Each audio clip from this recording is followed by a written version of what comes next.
नमस्कार दर्शकों, आज हम एक ऐसे दिव्य सत्य को समझने वाले हैं जिसे जानकर मनुष्य का जीवन बदल जाता है। वो सत्य है सतलोक। सद्गुरु रामपाल जी महाराज जी ने बताया कि हम सब आत्माएं सतलोक से आए हैं और वहीं वापस जाना हमारा असली लक्ष्य है। लेकिन सतलोक क्या है, कहाँ है, कैसा है और वहां कैसे पहुंचा जाए? आज हम ये सब गहराई से जानेंगे।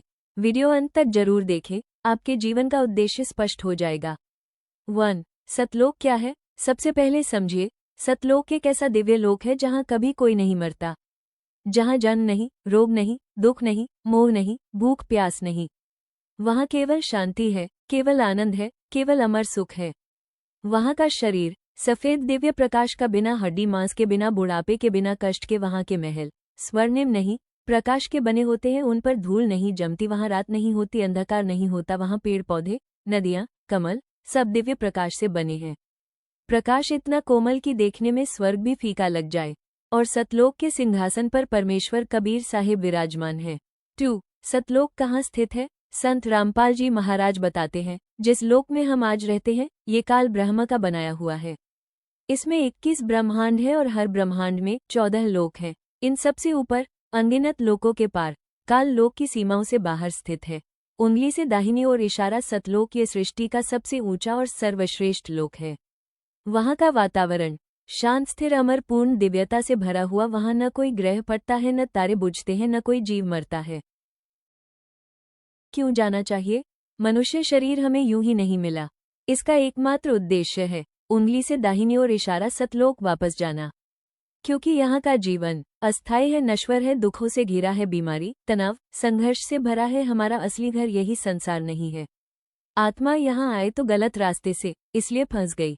हर आत्मा भीतर से यही चाहती है, काश कोई ऐसी जगह होती जहाँ दुख न हो, जहाँ मौत न हो, जहाँ अपनों से बिछड़ना न पड़े। वो जगह है सतलोक। यहाँ के दुखों का कारण 3 है। 1. काल, ब्रह्म। 2. कर्म। 3. अज्ञान। सतलोक में ये तीनों ही नहीं है। वहाँ न कर्म लिखते हैं, न कोई दोष, न कोई बुराई, न कोई डर। इसीलिए सतलोक ही आत्मा का वास्तविक घर है। सतलोक जाने का रास्ता क्या है? ध्यान रखें, दान पुण्य से, जप तप से, व्रत उपवास से, पूजा कर्मकांड से, तीर्थ यात्रा से सतलोक नहीं मिलता। क्यों? क्योंकि यह सब काल लोक के नियम हैं, सतलोक के नहीं। संत रामपाल जी महाराज कहते हैं, केवल सद्गुरु द्वारा दिया गया सही नाम मंत्र ही सतलोक का द्वार खोल सकता है। क्यों? क्योंकि सतलोक के 16 द्वार हैं, हर द्वार पर एक दिव्य पहरेदार है, प्रत्येक द्वार का अलग पासवर्ड जैसा मंत्र है। सिर्फ सद्गुरु द्वारा दिए गए सतनाम जोड़ सारनाम ही उन द्वारों को पार करवा सकता है। यह मंत्र कहीं किताब में नहीं मिलते, न कोई साधु दे सकता है, न कोई गुरु, न कोई योगी, न कोई देवता, न कोई परलोक संदेशवाहक। भय नहीं लगता, सद्गुरु अपने दूत भेजते हैं, वे साधक को दिव्य शरीर में ले जाते हैं, पहले द्वार पर रोकते हैं, सही मंत्र बोलते हैं, द्वार खुलता है, फिर दूसरे पर, फिर तीसरे पर, इस प्रकार 16 लोक पार होते हैं। अंत में आत्मा सतलोक के सामने पहुंचती है, जहां परमेश्वर कबीर साहिब अपने सिंहासन पर विराजमान है और कहते हैं, तू अब आया है मेरे बच्चे, अब तुझे कभी लौटना नहीं पड़ेगा। यही मोक्ष है, यही मुक्ति है, यही हम सबका अंतिम लक्ष्य है। अंतिम संदेश, मनुष्य जीवन सिर्फ खाने पीने, कमाने, घर परिवार तक सीमित नहीं है। वो तो हर जीव करता है। मनुष्य जीवन मिला है तो इसे सद्भक्ति में लगाओ, सद्गुरु की शरण में आओ और सतलोक जाने का मार्ग पकड़ो। क्योंकि अंत में उंगली से दाहिनी ओर इशारा दुनिया यहीं रह जाएगी, उंगली से दाहिनी ओर इशारा शरीर यहीं रह जाएगा, उंगली से दाहिनी ओर इशारा नाम, पैसा, सम्मान कुछ काम नहीं आएगा, उंगली से दाहिनी ओर इशारा कर्म ही आत्मा को बांधेंगे। लेकिन अगर सद्गुरु की शरण मिल गई, सही नाम मिल गया, तो आत्मा स्वतः ही मुक्त हो जाएगी। सतलोक हमें बुला रहा है, हमारा असली घर वहीं है।